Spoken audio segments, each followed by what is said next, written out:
name's Chronicles. Hollow Chronicles.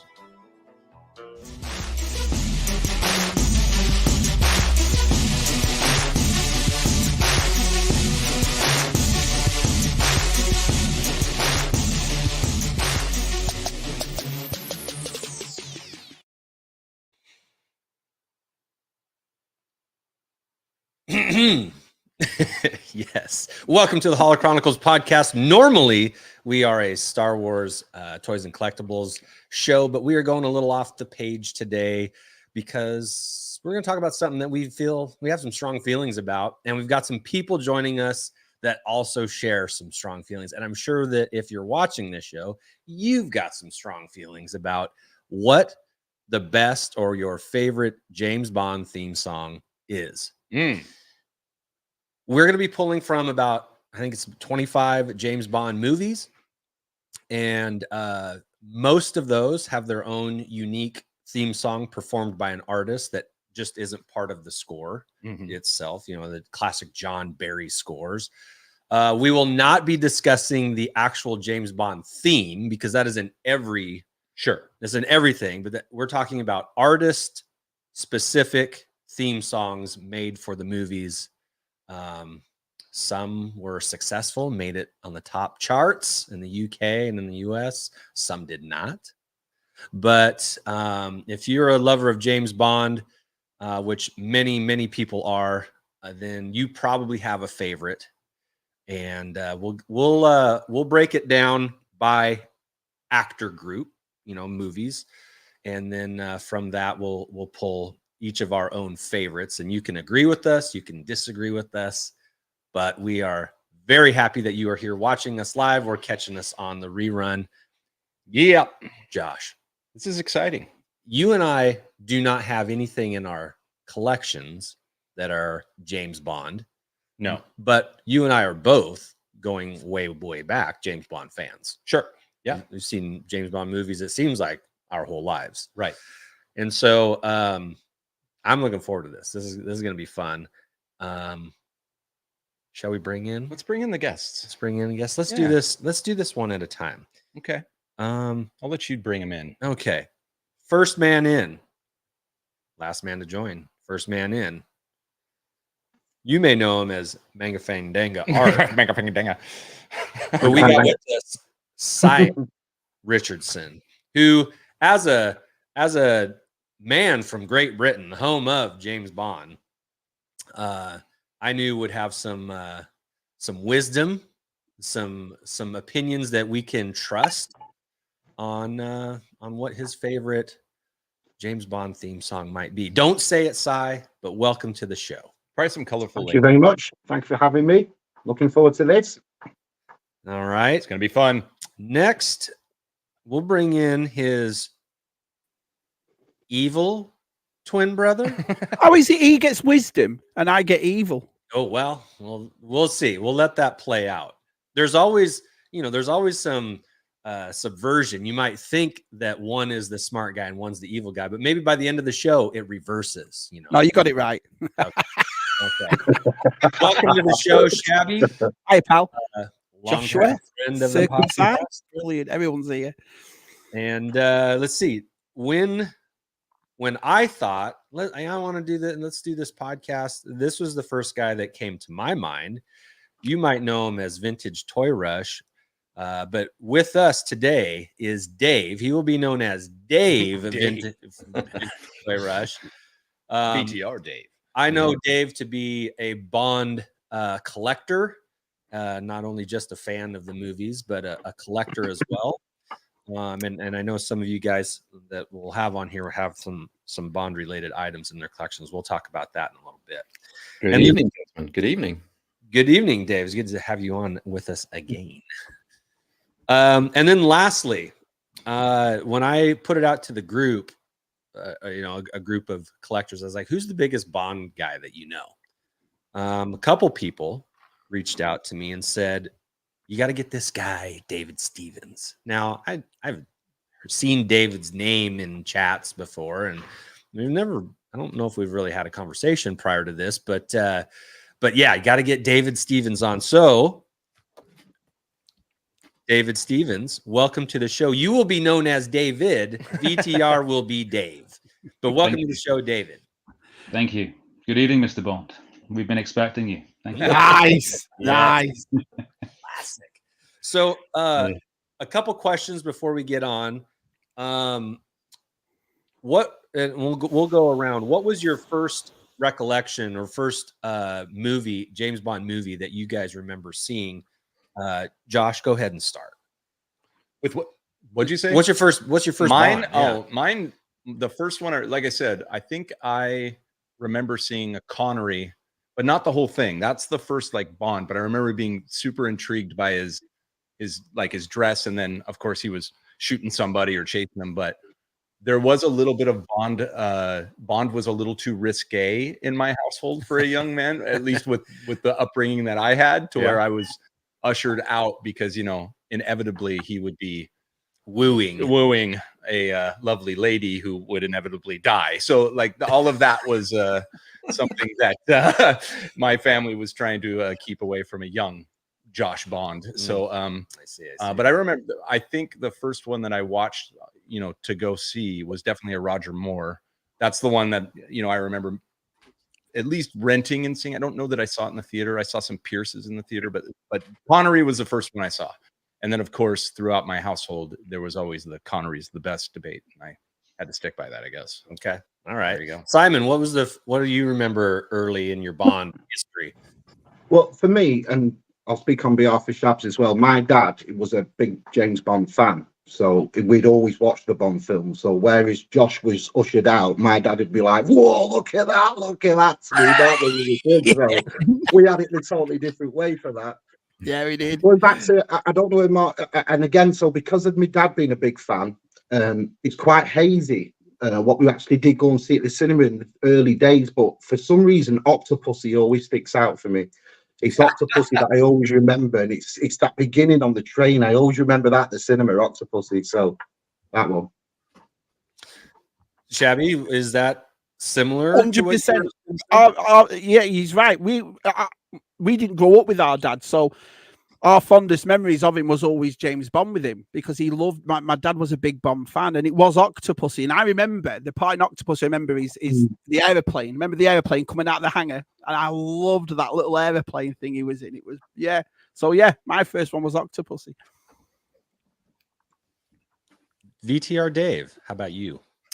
Well, I do love Octopussy as well, but I actually honestly can't remember the first James Bond film that I watched. I know my dad was also a fan, so I must have watched plenty of the early ones, probably Sean Connery ones. But I do distinctly remember going to the cinema and watching A View to a Kill. Probably because of the theme music, maybe because of that. But yeah, I remember going there and loving it basically. And Roger Moore is definitely my era of Bond as well. So yep. Yeah. David. Well, you've got 4 guests here from the UK, and I think if you grew up in the UK, you get James Bond injected into your veins basically from a young age. So the Bond movies are on TV almost on a nightly basis. There's loads of reruns. There were comic strips back in the newspapers and so on back in the day. So there was just Bond everywhere.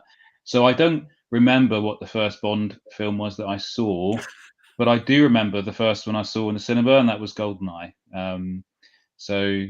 My local cinema, the Drake Odeon, had a big premiere, and they put on Bond themes, and they projected pictures of Bond movies around the cinema, the theatre, and it was a great evening. So I'll pick GoldenEye as the first Bond movie I saw in the cinema for definite.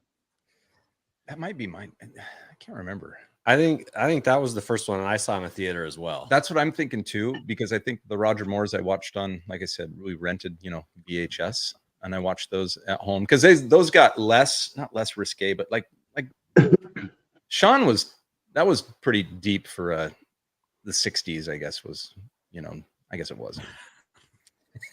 It was. It's funny you mentioned that they do the reruns. They're still rerunning them now, right? On Sunday afternoons on ITV, still running them. I remember I watched Spy Who Loved Me just on Sunday, even though it's got adverts in there. I'll just kind of watch it. I've got them all on DVD or whatever. You can still stream them, but I'll just sit there and watch them on ITV.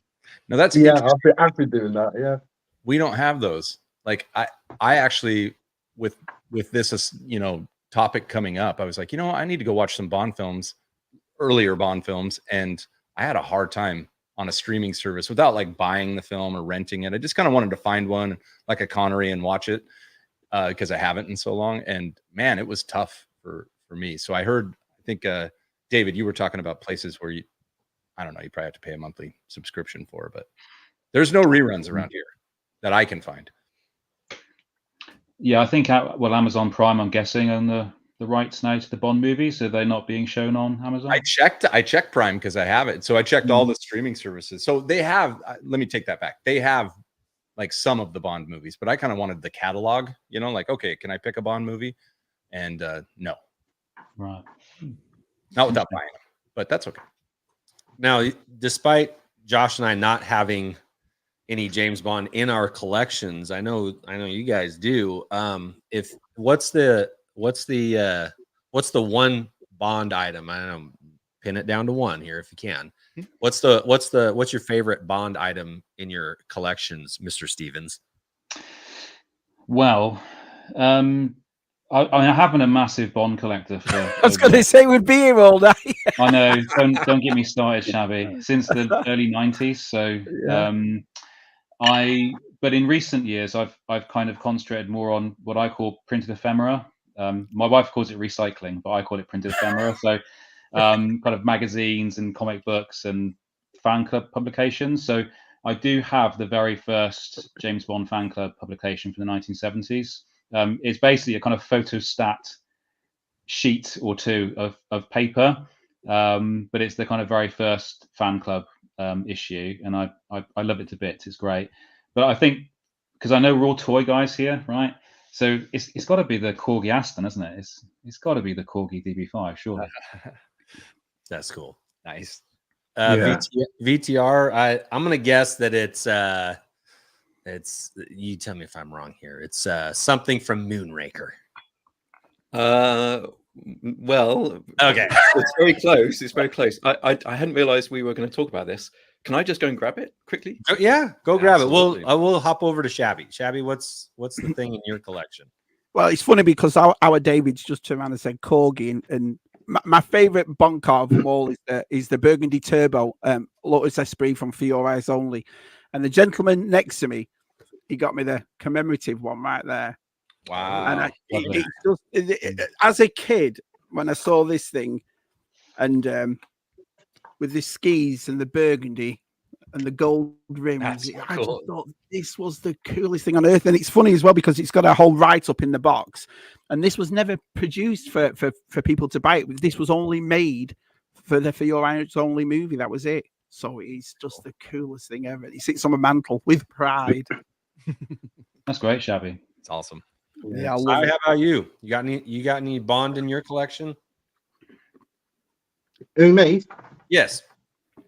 I've still got the Lotus Esprit that we had as a kid. The underwater submarine.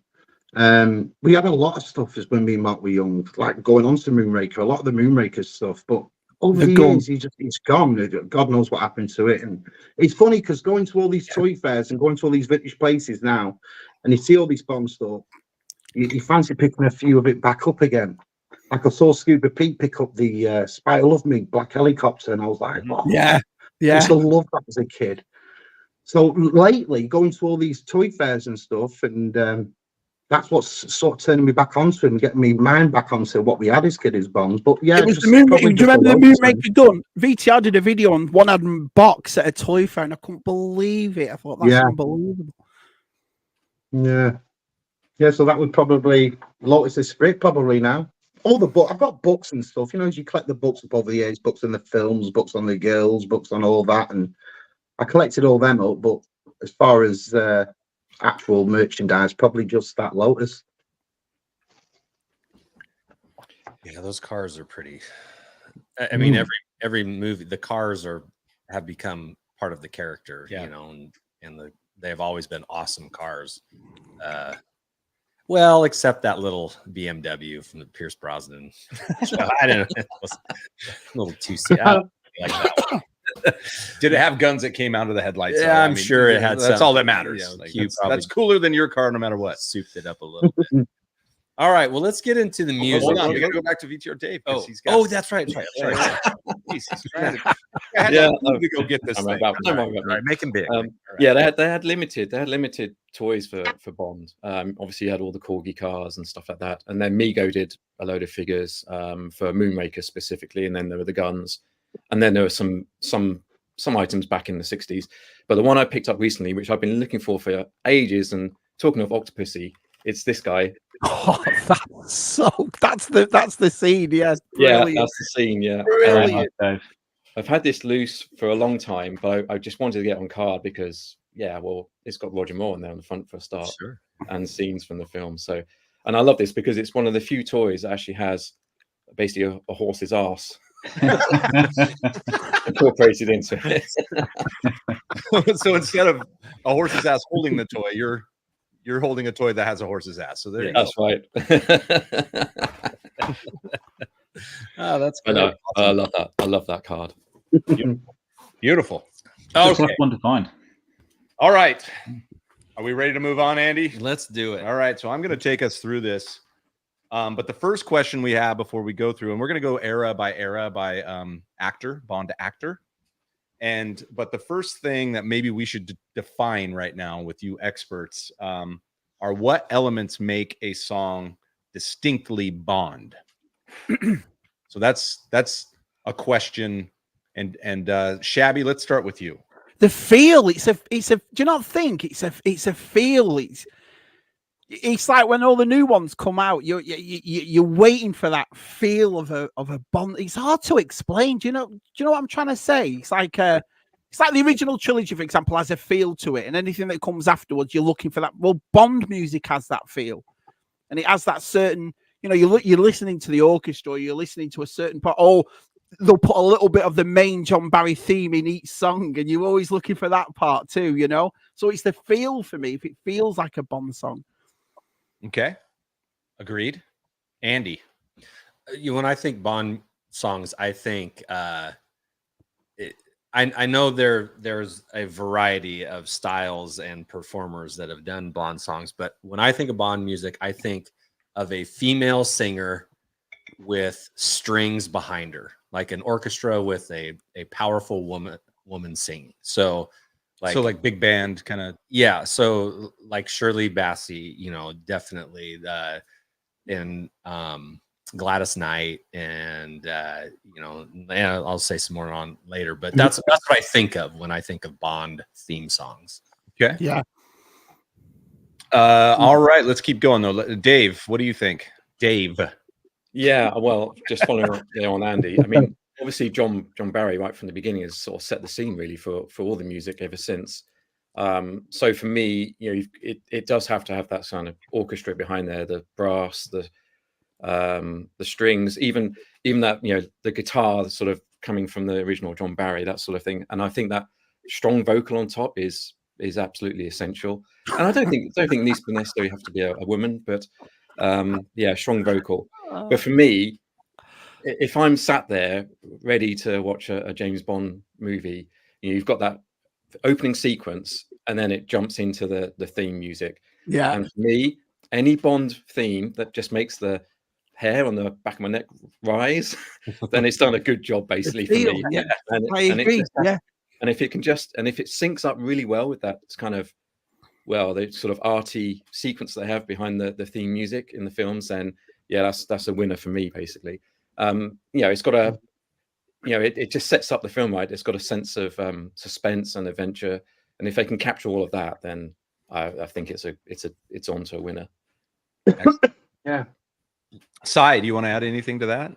I have to say basically what Dave said. John Barry at the beginning, he hit like a spy tempo with this, and because of the fanfare at the time, and especially when it got to like the 60s era of Burt Bacharach and music of that sort of generation, the Bond tunes really stuck out as like a massive fanfare.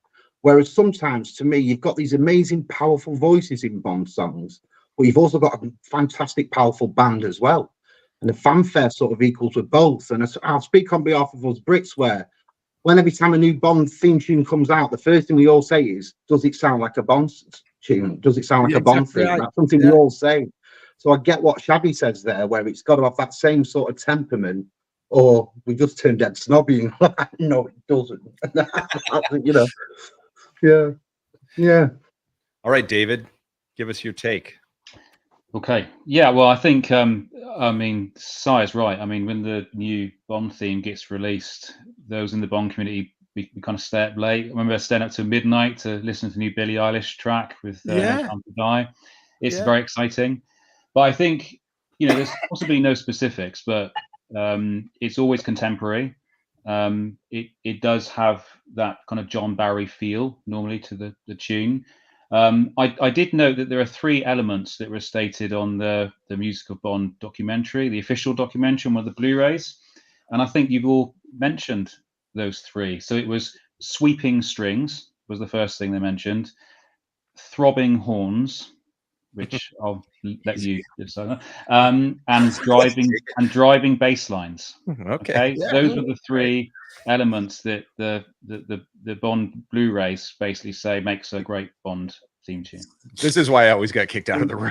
Yeah, sweeping, throbbing, and driving. Yeah, we're in the Roger Moore era, guys. We're in the Roger Moore era right now. Yeah. Brilliant. Is there anything that like slapping, head aching? All right. Well, that's. Go ahead, Andy. Well, I was gonna say first James Bond era is the Sean Connery / George Lazenby, because he was only in one. So we grouped him in with Sean Connery. Notable songs from that era of James Bond would be Goldfinger. Oh, can we define something really quick? Sure. Because I think this is good, because this is how we got there, and something we, like David just mentioned the documentary. When we talk about the songs, we're talking about vocally performed songs, not necessarily the theme. I think you said that in the beginning, but I just want to clarify that. And that didn't come up until the 3rd Bond, right? Till Goldeneye.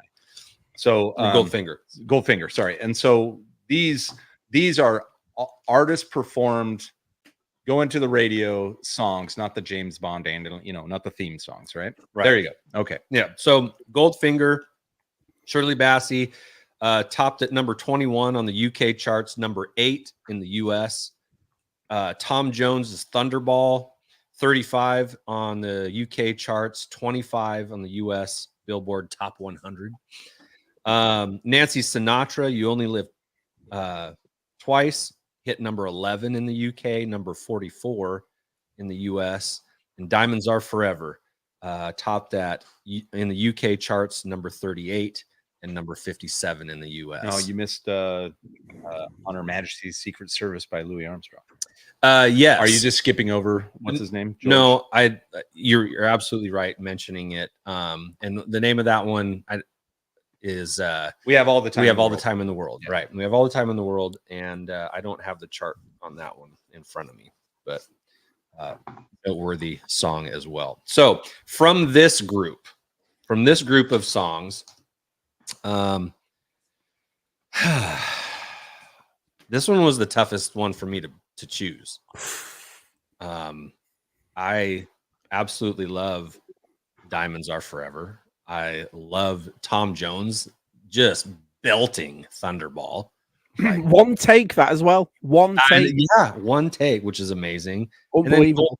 Goldfinger is about as classic a James Bond theme as is out there. So for me, Josh, I know I'm just taking the initiative here and going first. I'm gonna go Goldfinger. That's my selection out of this group. It's a good pick, because that's the genesis of kind of tying in a vocal score, so to speak, or a vocal performance into the score, right? Yes, that actually, and this is the fun fact for this group, Goldfinger is the first theme song to be incorporated into the score. Right.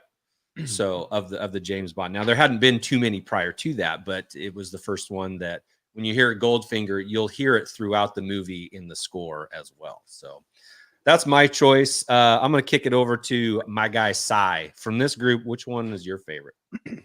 For me, Diamonds Are Forever, Shirley Bassey. That's like, I mean, she had a first run with Goldfinger, which was amazing. But to me, it's like when you hear Shirley Bassey sing James Bond, that's James Bond. You know, it's a James Bond film straight away. But when I do look at that list, that for me is actually the golden era. You know, it's quite hard to pick from that. They're all absolutely fantastic. If one sticks out, it's Diamonds Are Forever. Yeah. You're going to get zero pushback from me on that one side. And I think we mentioned this earlier. There's going to be a lot of agreement, even if we don't choose the same ones. I think there's a lot of understanding, especially from this era. Yeah. And this is not going to be, there's probably not going to be too much controversy in this episode with that. No, that's a terrible decision, Simon. You know, there's not going to be a lot of that, but because it does kind of come down to personal tastes. But David, what's your favorite from this group? Okay, so I'll grab my prop, shall I? So it comes from this film. There we are. Ooh. And CD. Wow. There's the single, which is from a Guinness commercial. I remember. I bought that single. Yeah. Brilliant. I know exactly what it is. Yeah. Brilliant. We Have All the Time in the World. And that's your favorite, huh? It's a very special song for me. It was played at my father's funeral. And I asked Rick to be played on the radio for my wife and I, our anniversary. I just think it's so beautifully sung. It was Louis Armstrong's final ever song that he ever did. He had literally just come out of hospital after about a year, and he was very ill. And his biographer wrote about the kind of rawness and fragility of his health. You know, kind of led to that really kind of deep feeling in the song. You know, but it is a love song. It fits really well with the movie. There's a tragedy in that movie, which is reflected in the song. No spoilers to anyone that's not seen On a Mouse Secret Service, but I mean, David Arnold wrote that it's one of the most beautiful songs ever written, and I don't disagree with that. And if anyone's not ever heard this thing, which is Shaken and Stirred, which is the David Arnold project from 1997, okay. David Arnold basically did a whole album of covers with some really, really kind of big stars, and Iggy Pop basically did a cover of We Have All the Time in the World. It's well worth a listen. He's so cool, our David Stevens, isn't he? He's awesome. I told you, Andy. I told you. Can I ask David a question? When you heard it in No Time to Die, did you tear up? I did, big time at the end. That was our side seen it before me. He said there's a part in the Shabs that you're going to tear up in, and I'm like, yeah. And then it was, I don't want to spoil it if you haven't seen it, but there's a part with We Have All the Time in the World, and it just hits you, doesn't it? It's just, oh man, awesome. Well, Shabby, it's interesting you should mention that, because the Bond community is a very inclusive community, and we all respect each other's opinions, but the inclusion of that song in No Time to Die actually did cause a bit of a fracture in the community. So a lot of people in the community were very unhappy that track was used. Well, they're all wrong. They're all wrong except for me. That's what because it's such a special song to many people, and it's with Leighton B movie. Yeah. But there are those that loved it as well, and obviously some of the themes are very similar. So I can understand why they wanted it. I know that Daniel Craig pushed for that song. To me, it worked. It worked big time. It really did. Yeah. VTR, what's your favorite from this group? Well, this is interesting because I think they're all cracking themes except for one. There's one that I actually can't stand in this list. But my favorite is actually the Nancy Sinatra one. You Only Live Twice. And I know we talked at the beginning about having powerful vocals and what have you, but there is just something about this song that just shouts Bond to me. I think it's probably the arrangement, the strings and the orchestra that sits behind her vocals. And when it actually gets to that chorus bit, for me, it sort of builds up and it's very gradual. But when you actually get there, it's like, that's the moment. And it just, for me, just suits the movie so well. But I mean, how can I can't complain about any of the Shirley Bassey ones or Louis Armstrong, of course not. But there is one. Yeah, on that list. shit, Dave. There's one on that list I cannot stand. But no, the Nancy Sinatra one, I could listen to that just over and over. I think it's a lovely song. All right. Yeah. You know, it's we've got some variety here amongst the choices. Shabby, are you gonna pick one that hasn't been chosen yet, or are you gonna?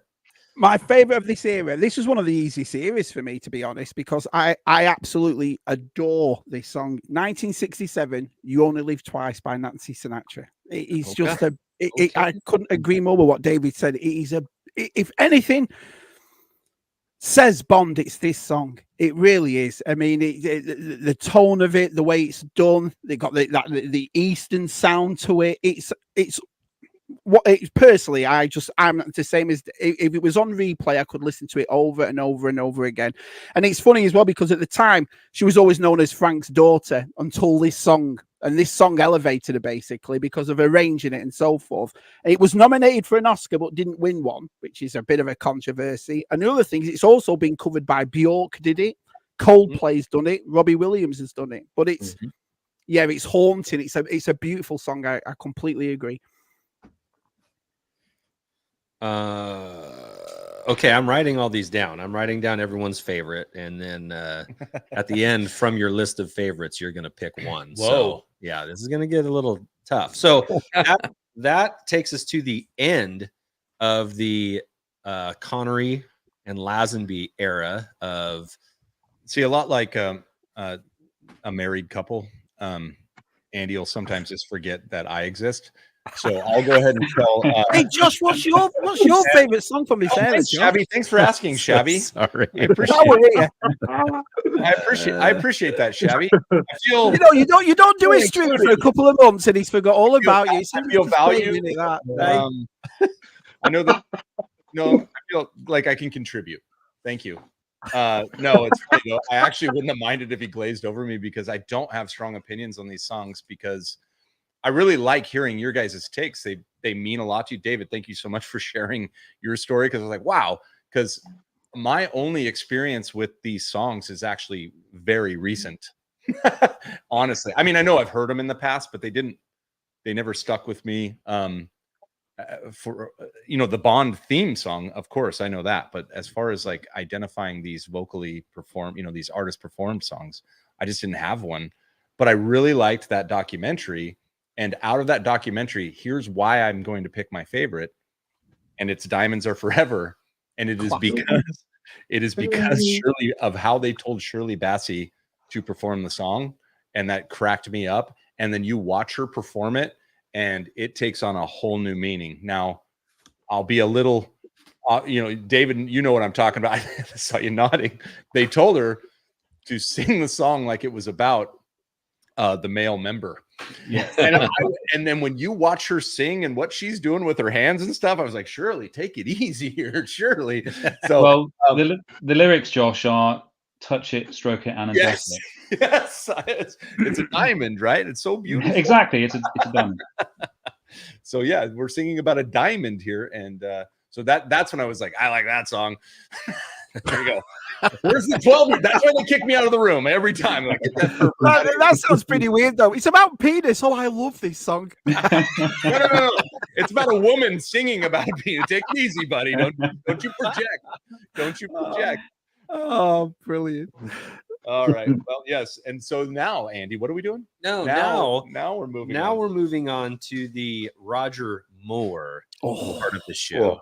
Some notable songs here. Paul McCartney and Wings, Live and Let Die, charted at number 9 in the UK, number 2 in the US. Carly Simon's Nobody Does It Better hit number 7 in the UK charts, number 2 again in the US. Sheena Easton's For Your Eyes Only, number 8 in the UK, number 4 in the US. Rita Coolidge, All Time High, number 75 in the UK, excuse me, 25 in the UK, 36 in the US, and Duran Duran's View to a Kill, number 2 in the UK, the only one to hit number 1 in the US. So the Roger Moore era of James Bond had probably the most commercial success out of any era, which for some that makes it a very difficult decision to pin down one favorite from that group. But let's go in reverse order. Josh, I am really interested to hear what you have to say about this one. I'm still rolled over in bed. Josh, wait, are you asleep, Josh? Oh, you care about me now? Okay. All right, this one was easy for me. When I looked at this list, it's because I remember this song. I listened to this song as a kid. I dug it. I heard it on the radio, probably because it went to number 1, and that's Duran Duran. A View to a Kill was just awesome. Like I watched that movie, so now I am remembering, because I remember seeing that movie, hearing it in that movie, listening to it on the radio. I mean, Duran Duran was awesome. They had that Hungry Like a Wolf song, another song my parents didn't want me to listen to, but I did.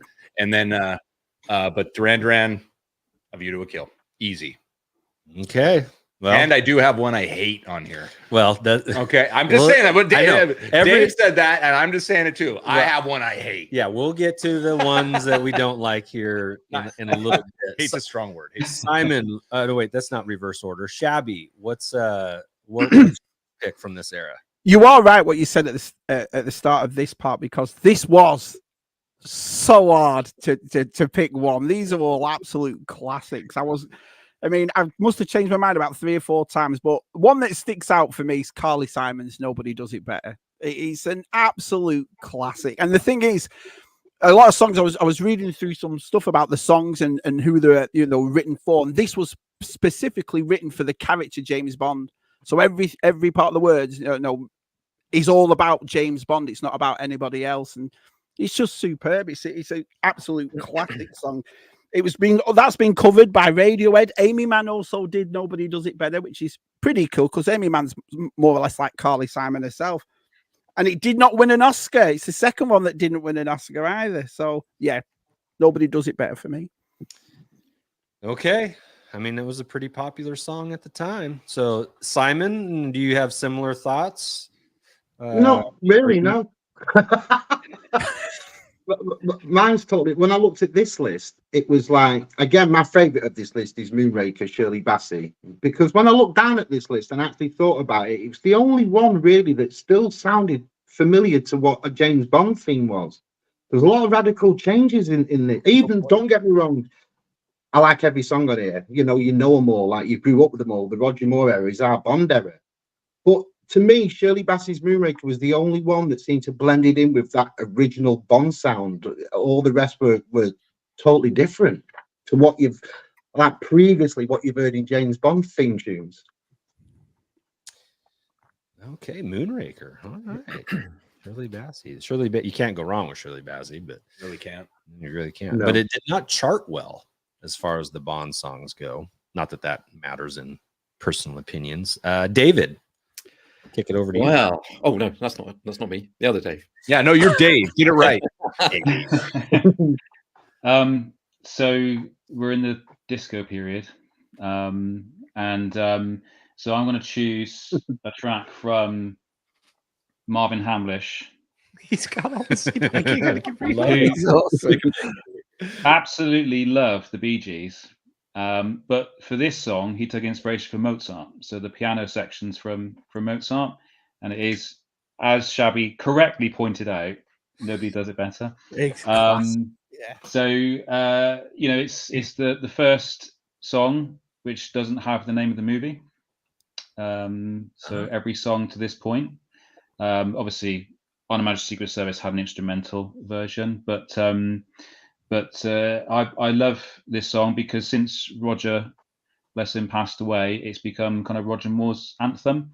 So in the Bond community, whenever you hear "Nobody Does It Better," you think of Roger Moore immediately. So That's true. Oh, you're super cool. You said exactly what I was going to say, but I'll let you say it instead. Well, thank you. Thank you for allowing me to say that. Abby. I'll let you go first next. Okay. Oh, All right, VTR. What's your pick from this group? Wow, what a tough group. I mean, this is right in my era of Bond, Roger Moore, and yeah, right, but also what a wide range of music, right? Because we go from early 70s to, I guess, when was A View to a Kill? Mid 80s? 85, wasn't it? Yeah. 85, yeah.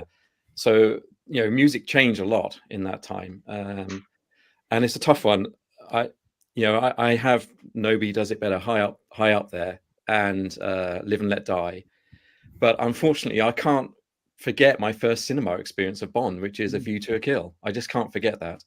And you could say, well, that's just a nostalgia, but I truly believe that is a cracking song from Duran Duran. And I think they did justice as well to Bond. And David will probably correct me, but if I understand correctly, John Barry does get involved in a lot of the writing of these themes. Like, he helps them out, and he'll sprinkle his magic dust over the music. So, but I think he actually liked working with Duran Duran and liked this song. And there's some other songs that I don't think he did like. He liked working with Duran Duran a lot more than he liked working with Aha. Yeah, exactly. There's some stories there. So yeah, and actually, when I listened back to this song because I haven't heard it for a while. I listened back to this song the other day, and it is just a cracking song. And Simon Le Bon's vocals on this are amazing. Yeah. They really are.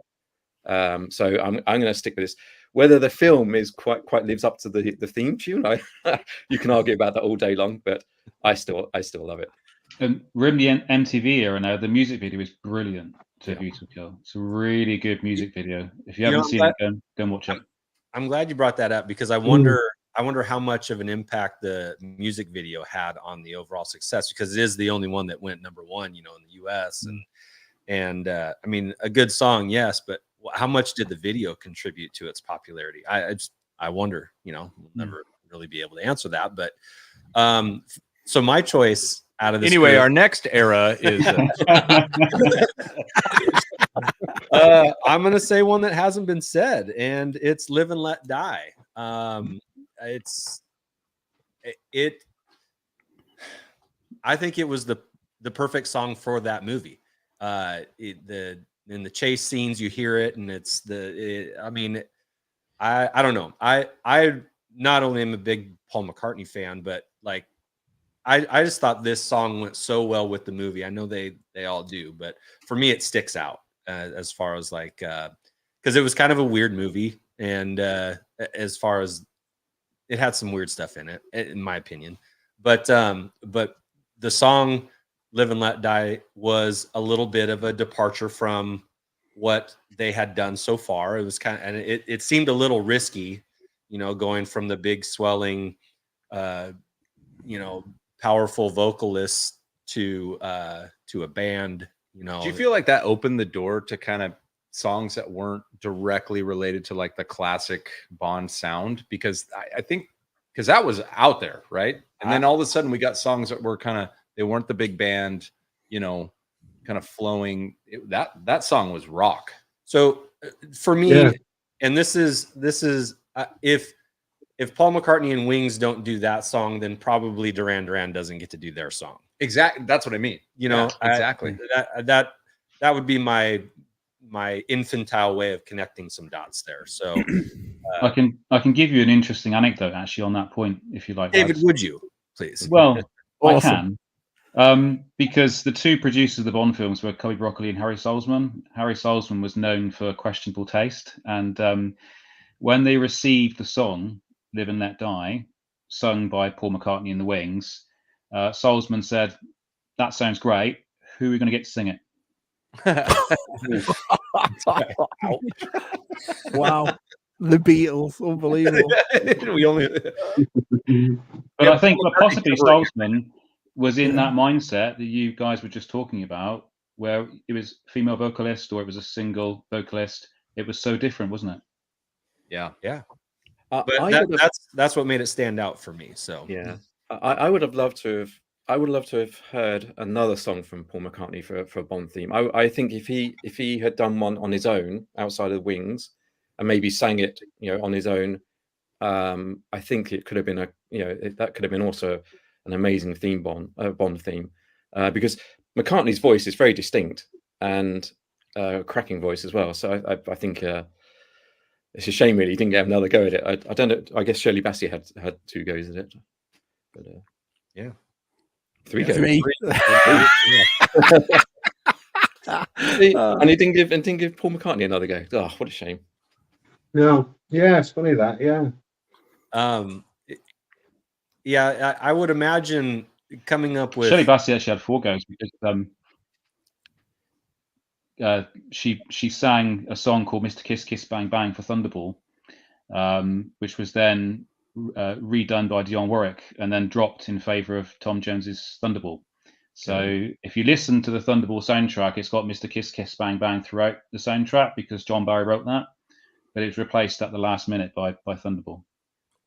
It's got to be a tough decision to think about, like, okay, we'd like to have somebody new do a theme song and bring some life into it, but Shirley Bassey is awesome and she's proven, and we could have her do one, or someone like, in her kind do something like that. And we know it's what versus what it could be, and trying to decide like what that balance between keeping it fresh and then also sticking with what works. That's got to be a challenge. Trying to think about who would you want, and I'll ask this question to you guys later. Like, who would you like to see do whatever the next Bond is? Is it somebody that's already done one? Is it somebody new? Like, we'll get ready for that question because that's going to get answered. Josh, are you ready to move on to the next era? Yeah, let's go to the next era. Brilliant. The Timothy Dalton, Pierce Brosnan. We're adding those together. Era.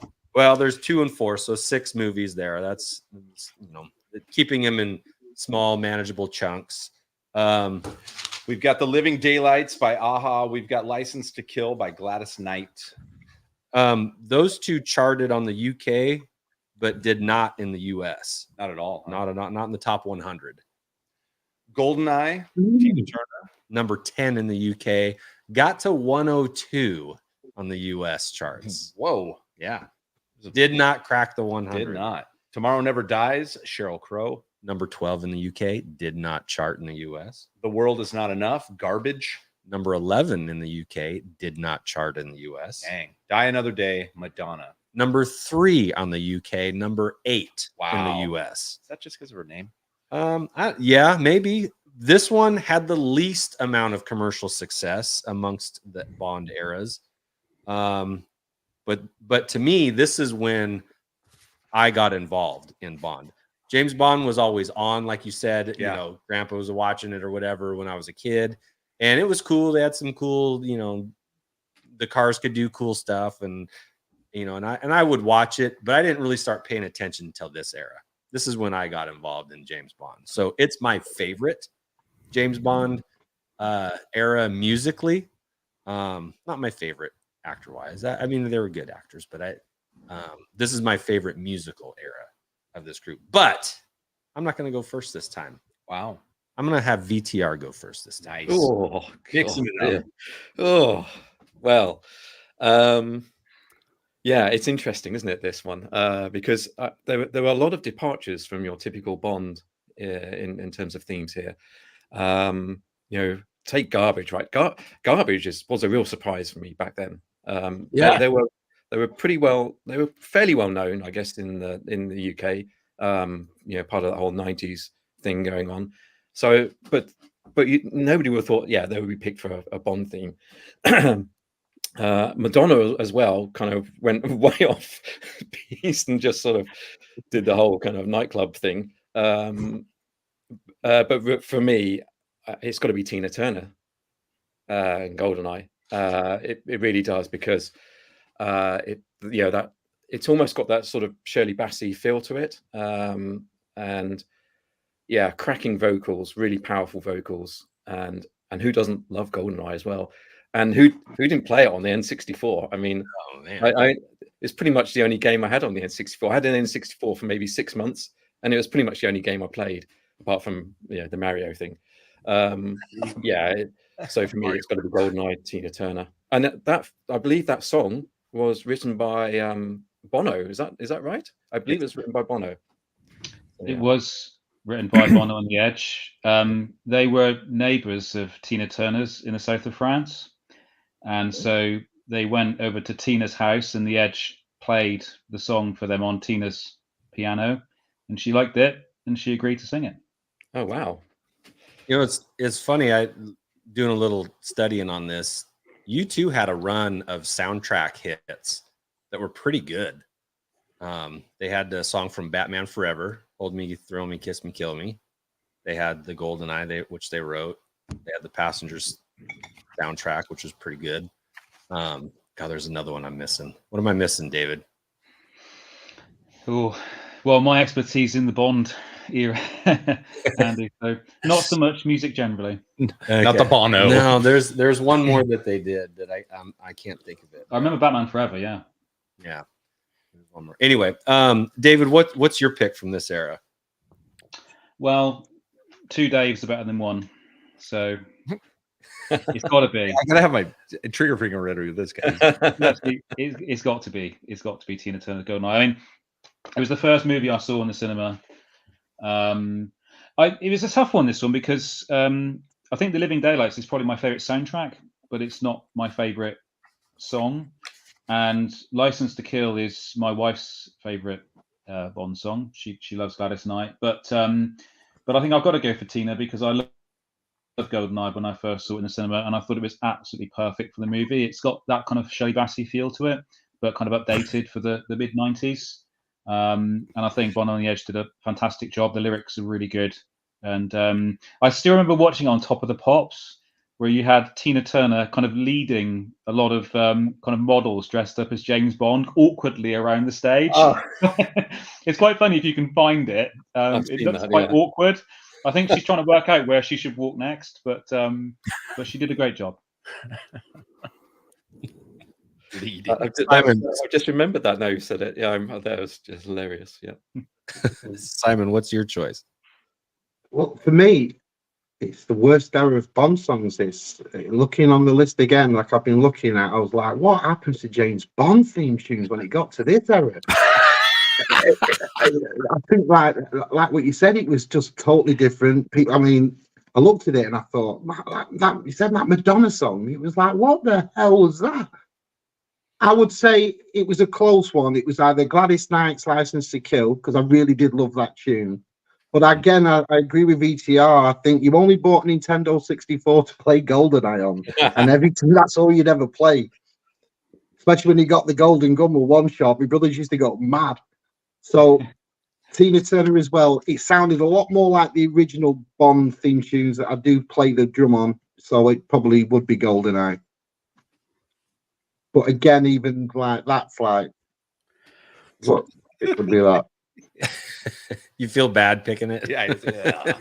Yeah.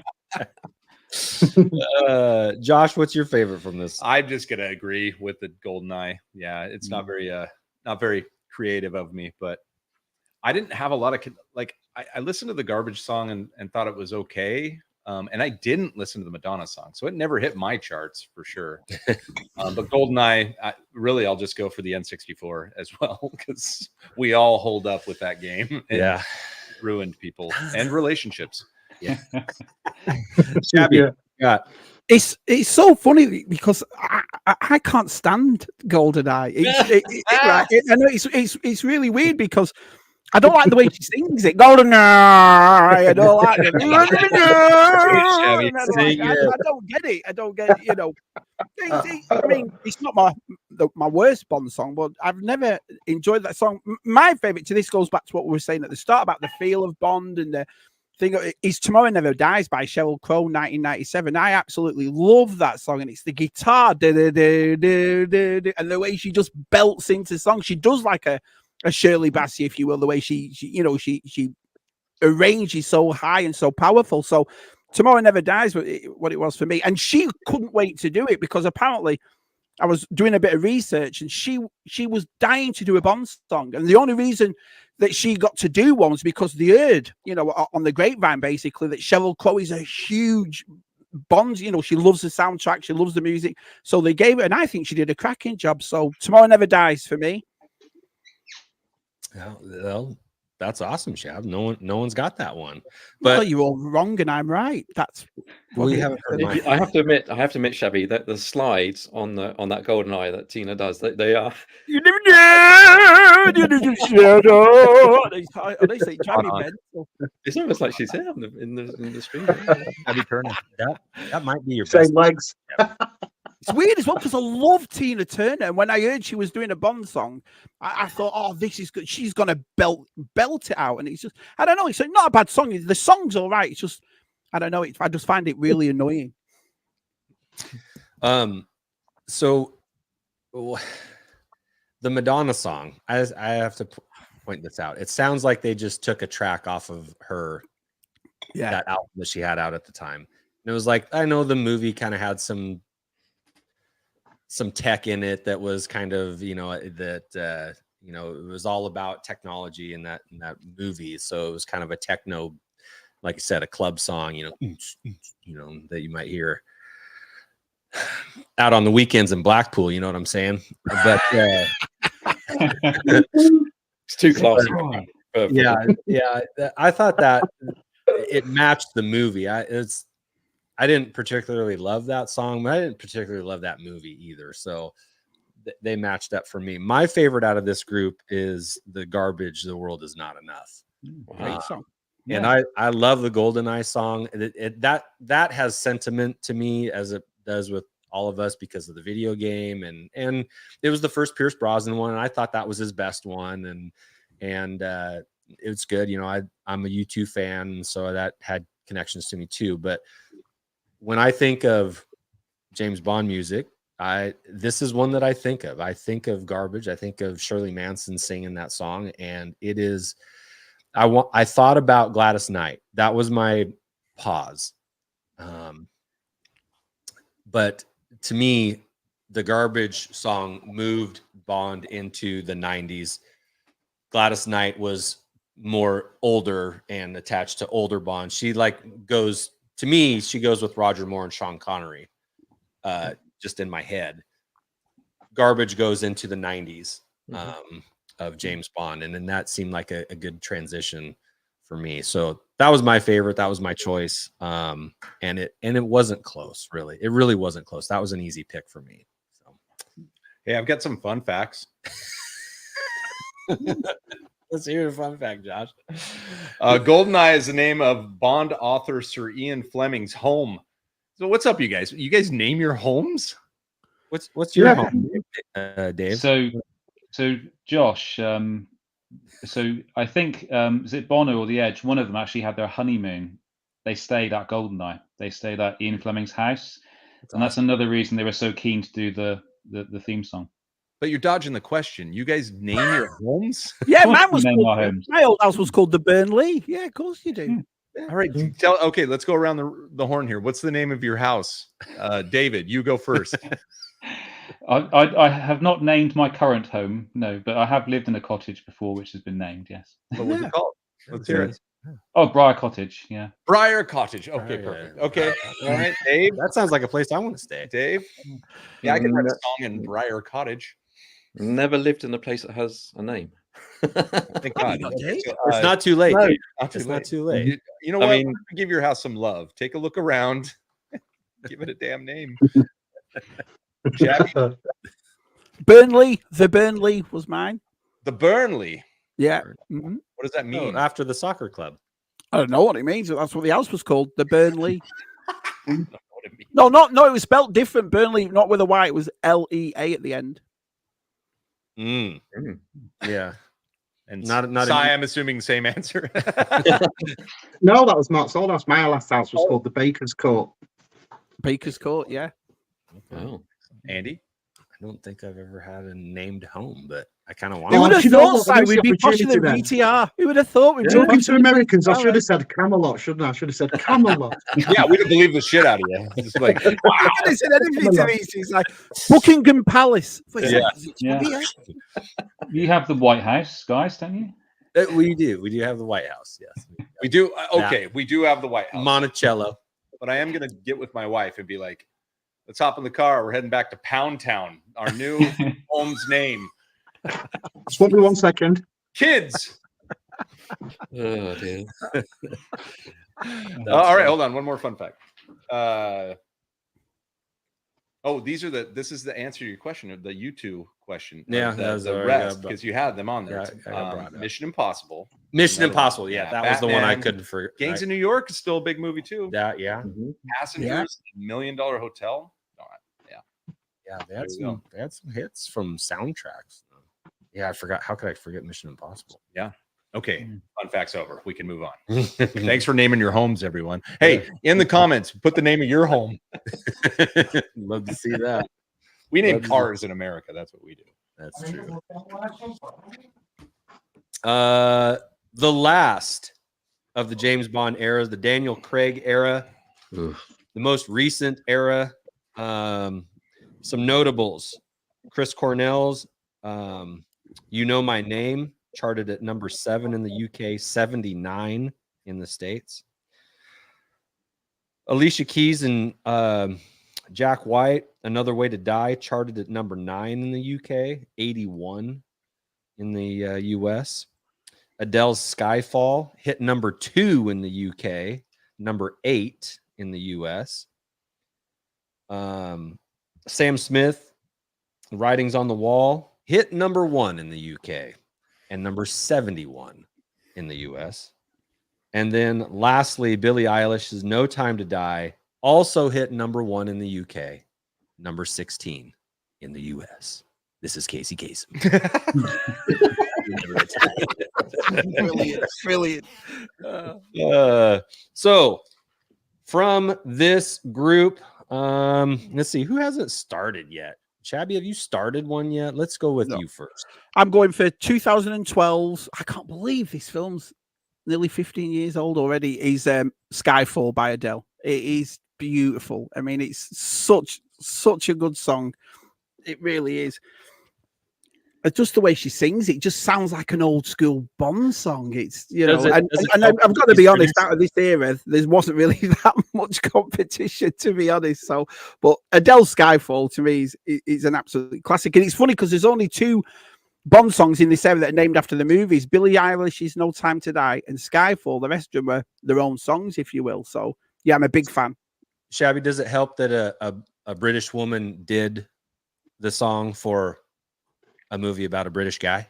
No, I don't think so. I mean, it's nice to keep Bond traditionally British, to be honest. But I never really the Madonna one, not because she was American, because the song it didn't fit in. I don't think with Bond, but I think I agree with you what you said about the tech situation. It kind of get in there. But here's a little bit of a fact for you: Adele's albums were called 19 and then 21, and this is the 23rd Bond movie. So that's pretty cool. So it goes into the sync how she did it. But yeah, I loved it. All right. Shabby, can I ask a question? Can I ask maybe a question? Yeah, go ahead. Shabby, you said that you didn't like the Tina Turner song because of the slides. Yeah. I have the same issue with Adele's song. Skyfall, yes. Yeah. Skyfall. I can't stand it. Dave to sing it. No, Dave, sing it. Yeah. Show us what you mean, Dave. Yeah. Well, you know what's funny? When you said that, I knew exactly what you're going to ask. It was like, Tina Turner, she slides down. She slides down on all of her things, where Adele, Skyfall, she slides up. And I wonder if that makes a difference, Maybe. I don't know. I just thought, I don't know. Skyfall is my favorite too. I'm putting it down. Dave, what was your favorite? Well, what a horrible era this is, and that's not just for the music. I'm really not a huge fan of this era. That doesn't mean I don't like Daniel Craig. I think he's actually a very good Bond. I just not a fan of this era that much. That's okay, Dave. You're No, my friend. I'm just getting off my chest. That's all. Right. It's, Go ahead, get it out. This is the first chance I've had in a long time to do this. And there's some real stinkers on this list as well for themes. But for me, I'm going to pick the theme for the film that I like, I dislike the most, and that is No Time to Die. I'm going for Billie Eilish on this one. I like that song. I think she has a cracking voice and a lot of emotion as well. So that for me is actually probably the best thing about the film is the theme tune to it. So I'm going with Billie Eilish on that because the rest of it, I meh. Yeah. Simon, what's your pick? I sort of agree with VTR. When I look at this list, I think they decided to stop paying for big name stars to start doing James Bond songs because, again, this whole list is just awful. Until it got to Adele for me, Adele sort of like said, well, let's just remove everything that they've done since Living Daylights and we'll make a Bond song. And that's how it sounds to me, that one. It's close with Sam Smith, though. I did like Sam Smith's Writing on the Wall. But it had to be Adele. It was a big hit over here. It felt like a Bond song. It's Adele for me. Okay. Josh? Well, it is Adele for me too, because of what Sid has said. It sounded like a Bond song. And when it came out, I remember thinking that, like, oh, whoa, Adele's doing a Bond song. I can't believe it's charting, because it was very Skyfall. I mean, she says the name of the movie in the song over and over again. However, I like Billie Eilish's song, but I didn't find it to be a Bond song. However, in watching that documentary, I did like it. I did like how they incorporated her little music into the score. Now, I don't have an opinion on the movie. I don't know that I've seen that movie, to be honest with you. Now, I will say this. I like the Daniel Craig era. I really do. I don't really mind like it. And for me, I understand why you may not like it as a real Bond fan. So I'm saying that as a guy who likes James Bond, but not a real Bond fan. I like the departure from some of the campy Bond stuff into more a pretty Bond. I do. I'll just say it. I agree. I'll just say it. Oh, I'm going to piss you guys off in a minute. Don't you worry. Think on the back there when you said that. I'll get you going now. This is just the foreplay to the take that Josh has later on. Don't you worry. You'll be naming your house after something. No, I like the Daniel Craig era. I'm okay with it. When I watch those movies, not that it doesn't feel, and maybe that's why you don't like it. Maybe it doesn't really feel that Bond, and that might be the problem, but it could just be that I just like the action sequences and the stories are good enough. So there you go. Is it because too that like it's the era that had the new Q, Q was in, who was the actor that played Q forever? So Desmond Llewellyn played Q, and then John Cleese took over for a movie after Desmond passed away, and then you got Ben Whishaw in the Daniel Craig movies. So there's nothing really in the Bond movies with Daniel Craig that connect to older ones. There's not like a common actor. Well, they even did an origin like Bond. Yeah, so right? I mean, maybe that might have something to do with it too. You have Judi Dench. Judi Dench, she crossed over. Yes, that's true. I like all the people that have played M though. Well, good M's. Ray Fiennes played M. He was pretty good. Yeah. All right, David, what's your pick from this era? So I have to agree with Dave again. Actually, this is not my favorite era, and it's difficult to pick. I thought everyone was going to go for Adele, so I thought I'm going to go for Chris Cornell. I love Casino Royale, and even though I'm not a massive fan of the Daniel Craig movies, I think Casino Royale was a great way of kind of rebooting the Bond franchise.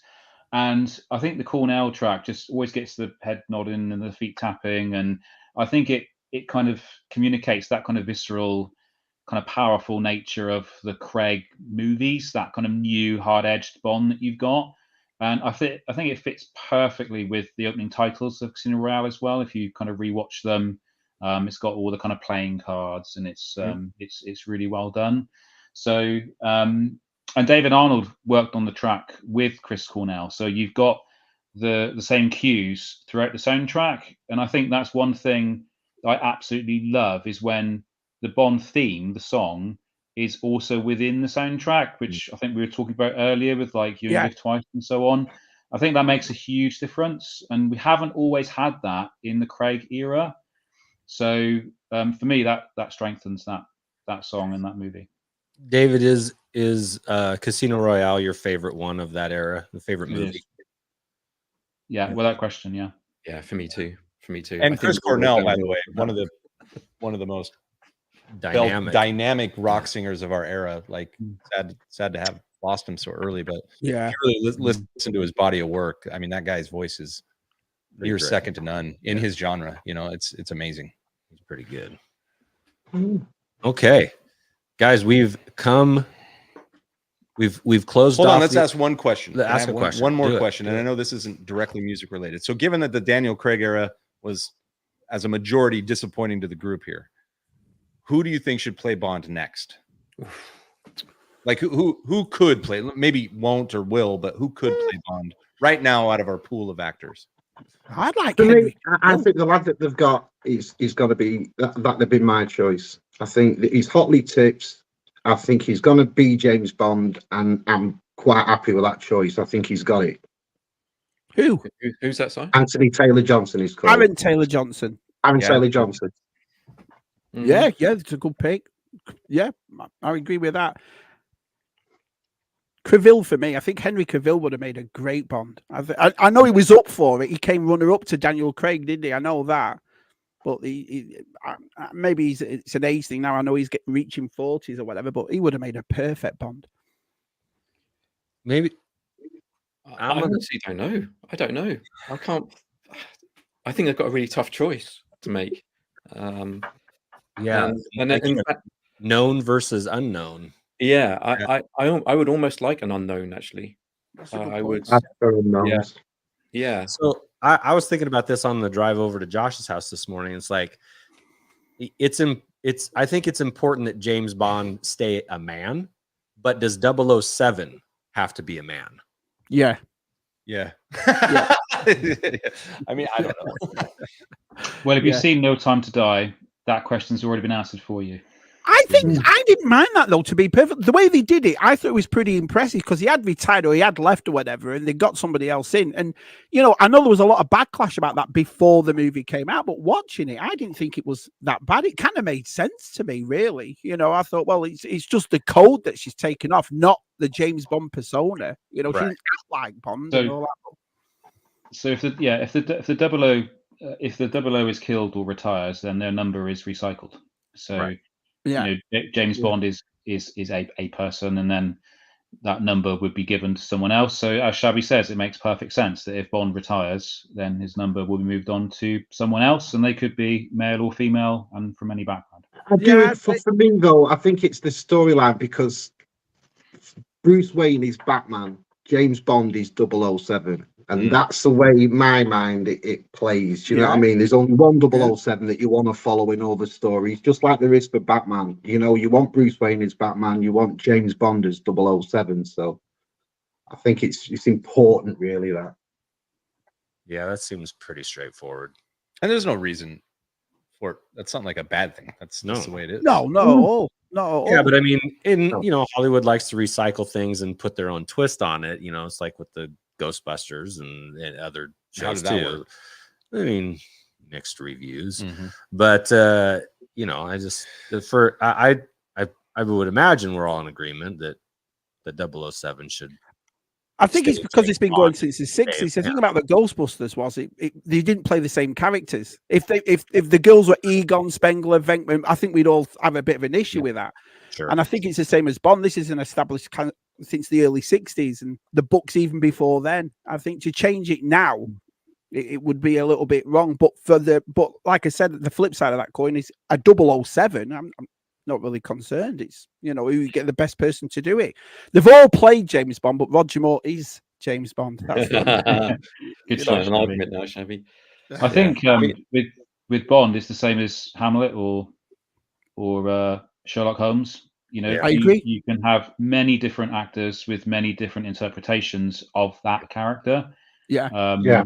So I'm quite relaxed. I mean, over in the UK, there's a lot of talk about Idris Elba, but I think he's too old now to play Bond. Henry Cavill, potentially as well. Not sure. But what tends to happen is they tend to bring in the director first, and then once they have a director, then they start casting the actor. So normally anything you see in the newspapers up to now is just newspaper talk. Yeah. Just to keep it in the conversation. All right. I would like to see an unknown. I think because when I hear any of those other actors, in my mind, I see them in other roles. Yeah. And for me, Bond is it's about Bond, right? And he just happens to be on some different adventures in each of the films. So I personally, and this might be a unpopular opinion in the wider world, I would like to see a traditional Bond.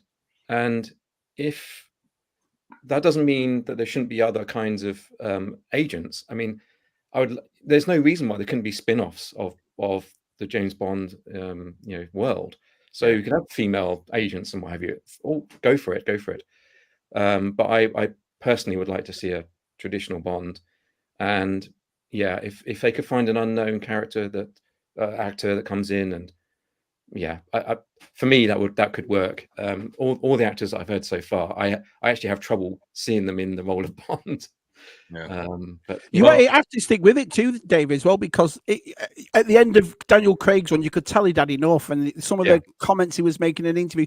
The thing about playing Bond, it's such an iconic character; it's going to stick with you for life. I mean, you look at Pierce Brosnan now; he hasn't made a movie since the '90s. We still call him Bond. You know, Timothy Dalton's the same thing. So, as long as they get somebody who loves playing the role, who he's going to take on board what he's taken on, I agree. An unknown would be cool. Yeah, and it's been a while, right? When was No Time to Die? Well, actually, it was not that long ago. It was going to be released in COVID, but the interesting thing about the Bond franchise is the literary James Bond. They've been experimenting with different series of novels. So some about other 00 agents, and they have the Moneypenny Diaries, which is about kind of Miss Moneypenny. They're going to release a new series of books about Q.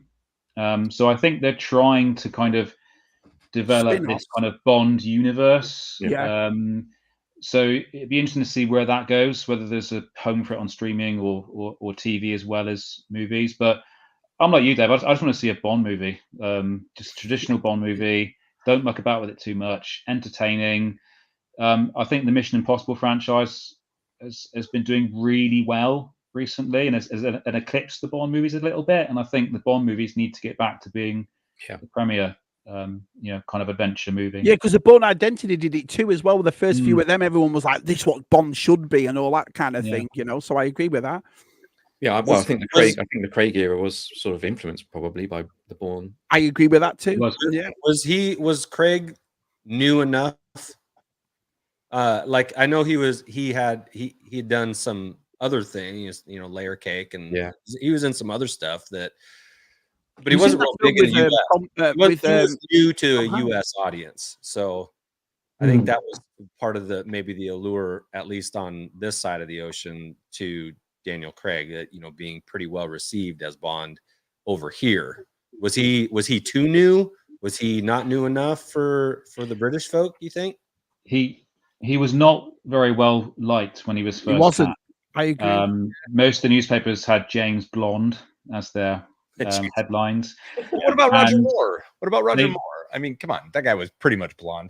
Well, indeed, yeah. But they put Daniel, poor Daniel, bless him. They put him in a dinghy with a number of Royal Marines. Yeah, and he had to kind of go down the Thames on a dinghy in very choppy waters, and to get out at the other end and do a massive press conference. And of course, by the time he got there, he was absolutely drenched and probably quite green as well. And of course, that was his first release to the press, to the world's press. And he had to wear a life jacket as well. And of course, all the press were like, well, why does James Bond have to wear a life jacket?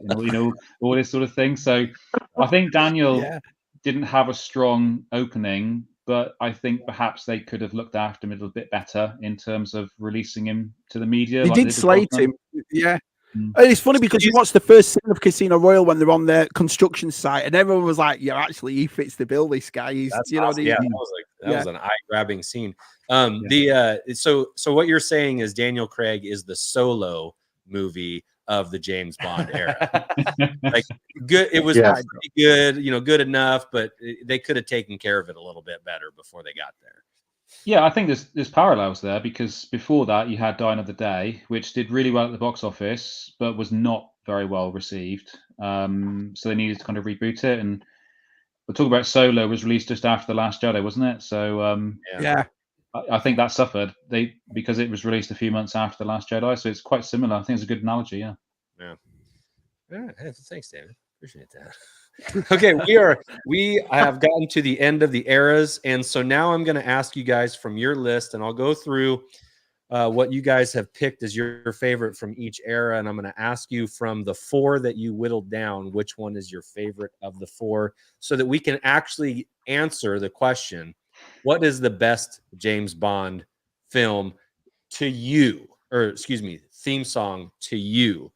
And so, Simon, just to recap here, from the Sean Connery, George Lazenby era, you selected Diamonds Are Forever. From the Roger Moore era, Moonraker. From the Dalton Brosnan era, Goldeneye. And from the Craig era, Skyfall. So from those four theme songs, which one is the best one to you? For me, the greatest James Bond song ever is Diamonds Are Forever by Shirley Bassey. You got for any explanation, go and listen to it. It says everything. Love it. Okay. Well, I mean, you got to there quick. Then that seemed like an easy choice for you, Si. I've loved that song since I was a kid, and I love Moonraker because it was Shirley Bassey back again. Not so much a fan of Goldfinger. That was always the shouty song from her. But Diamonds Are Forever, I just love it. Always have. VTR Dave, you picked You Only Live Twice, A View to a Kill, Goldeneye, and No Time to Die. Those are your 4 favorites from each era. Which one is the best one out of those 4? Now I've heard those 4. I'm not sure. Change it up? No. It's tough. I think it's going to be between You Only Live Twice or A View to a Kill, I think. So I think personally it's going to probably be View to a Kill, but I'm going to say You Only Live Twice. I think that's just a cracking Bond theme, and that's right up there amongst the best for me. Okay. Now this is you. I mean, it's okay if you want to. No. A View to a Kill. I mean. No, I could pick either of those, but I'm going to go with You Only Live Twice, because when I listen to that song, that is pure Bond for me, and you could play that in front of anyone and they just go, yeah, that's classic Bond. So yeah, I'm going with that. Okay, You Only Live Twice. VTR Dave's selection. Do you think James Bond eats custard cream biscuits? Real quick, I don't know what those are. Absolutely not. No. He's more of a bourbon man, I think.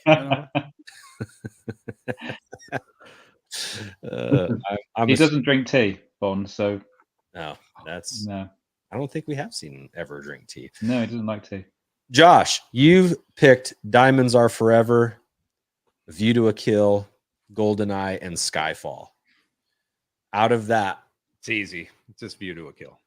That's the one I'm humming in my head, and I like. One of the things is the synths they did on that really sounded Bondy, like the theme song. Dun, dun, dun. Like I was in.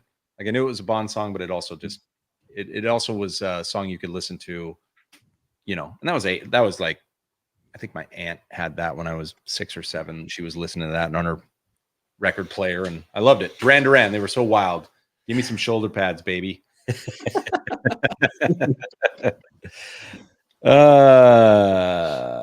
So in my list, I've got Goldfinger, Live and Let Die, The World Is Not Enough, and Skyfall. It's a good list. Thank you.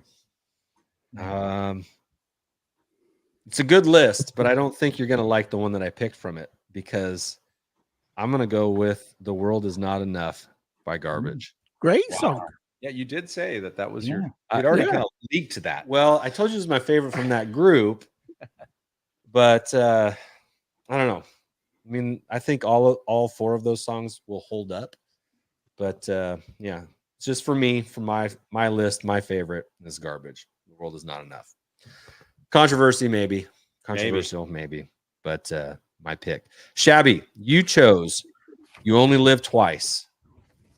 Nobody Does It Better. Tomorrow Never Dies. And Skyfall.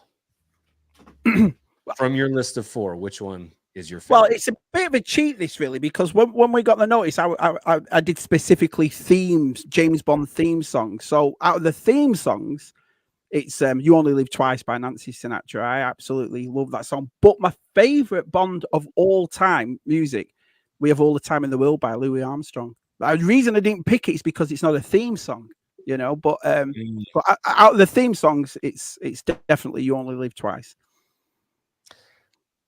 Well, it's your list, Shab. Do you like Louis Armstrong over? If I could pick any piece of music from all Bond, it's We Have All the Time in the World by Louis Armstrong. It's unbelievable. Okay. You have all the time to make your list. Lastly, Mr. Stevens, your selections were Louis Armstrong's We Have All the Time in the World, Nobody Does It Better, Goldeneye, and You Know My Name. Out of your list, which one is your favorite? Well, Shabby is correct. It is We Have All the Time in the World by Louis Armstrong. It's a timeless classic.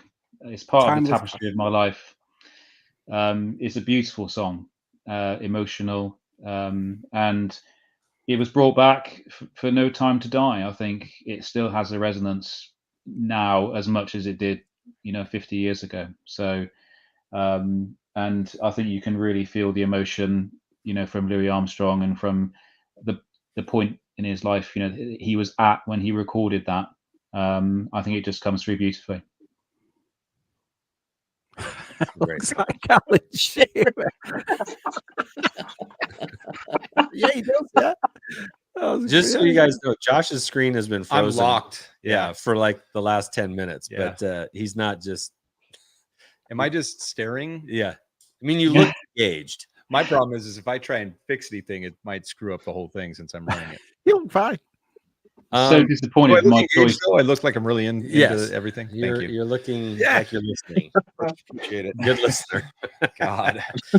So now here's the question that maybe we'll get a little conversation here going. I didn't want to do which one is your least favorite from each era, but it does seem like when you make a list of favorites or best, there's always one that sticks out as, oh, that I do not like that one. And it's probably different for everybody, but I think we're going to have some agreement on what songs that maybe are our least favorites. And this is among the entire catalog. This isn't from each era. This is just Bond songs in general, your least favorite. And I'm just going to open this up to anybody that has a particularly strong feeling about a song, like, man, I wish somebody else would have done it, or that song just didn't work for me, or whatever it is. I'm going to leave it open to you guys first here. Go ahead. The floor is yours. I have a very strong feeling, if you'd like me to start. Not only would I like you to, I'm gonna. Oh, you want this? You want the CD? It's this one here. It's it's Jack White and Alicia Keys, Another Way to Die, which is how I feel when I listen to this song. No, don't get me wrong. I love the instrumental riff. on that track. And if you listen to the instrumental version on the single, the instrumental version is actually really good. But it's the vocals, it's the singing. It kind of reminds me of a late night karaoke in a pub where there's two people just shouting at each other who are not actually singing. And I mean, Jack White actually described their approach as I think he said they were kind of screaming or moaning about their characters and their isolation in the film. So I think the saddest thing about that track is that Mark Ronson and Amy Winehouse were actually working on a track for Quantum of Solace. Yeah. And sadly, Amy Winehouse passed away. So we never got that track. And it's really sad to think that we could have had an absolute banger from Amy Winehouse. Oh, how good would a Winehouse song be? Yeah. That would have been amazing. We got Another Way to Die. I did actually, because Shabby's done his research. So I did a bit of research as well for this one. I wrote down the New York Times review of this track, and they called it an abysmal cacophony of incompatible musical idioms, a ghastly theme song. Okay, so that pretty much sums up my feelings. It sums it up pretty well. It does. Yeah. Okay. I didn't hate that one, but that's okay. It is definitely a departure from. It does seem like it is the most unique of all the James Bond songs. It is definitely unique. Hey, Josh is back. Wow, thank God. It's funny. I'm looking at your guys' opinions in the chat too. We've got Madonna, Another Way to Die. That's another one. And Luke says, I think that's an underrated song. All Time High, Rita Coolidge's least favorite.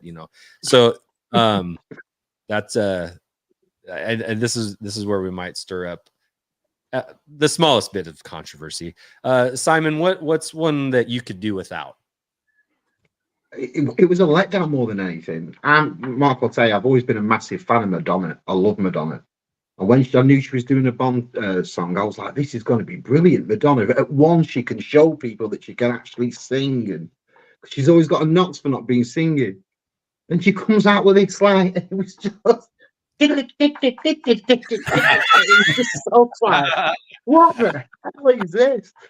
Brilliant. So disappointingly, and I don't like to say it because I love Madonna, but that is just dreadful. As a Bond, as a Bond song, be great down Studio 54, but as a Bond tune, no, just dreadful. Yeah, you're not the only one with that one, Si. There's been a few people, Matt in the chat and Dave, the DTM. They're on your team on that one. Josh, do you have one? I don't know if I should go. Should we save you for last? Yeah. I liked it better when I was frozen on the screen and couldn't even see their reactions. I like that better, but now I'm back. VTR, what's your least favorite of the group? Well. I have three. I hate them all equally. I can't wait to hear it. David's already mentioned the first one, the Alicia Keys and Jack Black, and it's a real shame because in their own right they're really decent artists. Maybe Alicia Keys just didn't realize what was expected of her, and it just doesn't work at all. I listened to that track the other day, and it was just as bad as I remembered. It was awful. Now the next one is maybe going to ruffle a few feathers, and it goes right back, and it's the track from Thunderball, the Tom Jones one. Oh, and I can't stand it. I just doesn't. It just doesn't work for me at all. It's like Tom Jones just improvised all the way through that track, and they put down the sort of backing strings and everything, and then Tom Jones went in. Maybe he had a few too many drinks the night before or something, but it's just all over the place, that track. I can't stand his vocals, and yet I love Tom Jones usually, but it's not unusual to love Tom Jones. But, nice, Dave, nice. But this particular track, it doesn't work for me at all. And then the other one is more modern, from the Craig era, and it's Sam Smith's track, The Writings on the Wall. That it should be a good track, but it just doesn't work for me at all. maybe I just don't like Sam Smith. Maybe that's what it is. But I as soon as that track starts, I have to just walk away or switch it off or whatever. I just can't bear it. Cannot bear it. So yeah, there you go. There's my 3. 2 maybe slightly controversial. 1 definitely controversial, and 1 I think everyone agrees with. All right, Shabbers. I'm for anyone that knows me, they know I'm a massive Radiohead fan. I love Radiohead. So when they were going to do Spectre, I just thought, I don't believe this. This is like a dream come true for me because of how talented they are, regardless whether they like the music or not. That you're going to listen to something unique, something. But they played it early. They played it at a festival, and so they said because they'd released it before the actual Bond official release or whatever, they changed it to that god awful bum cunt Sam Smith song. It is terrible. The writings on the wall. It's awful. It's honestly, and I don't know whether I didn't like it simply because I had my hopes up on Radiohead doing it. But then I'm the same as David. You listen to that song and you think, no, I've got to get the France out. I can't listen to this. It's utter bum crump. It really is. No, let me give mine first. I'll give mine first.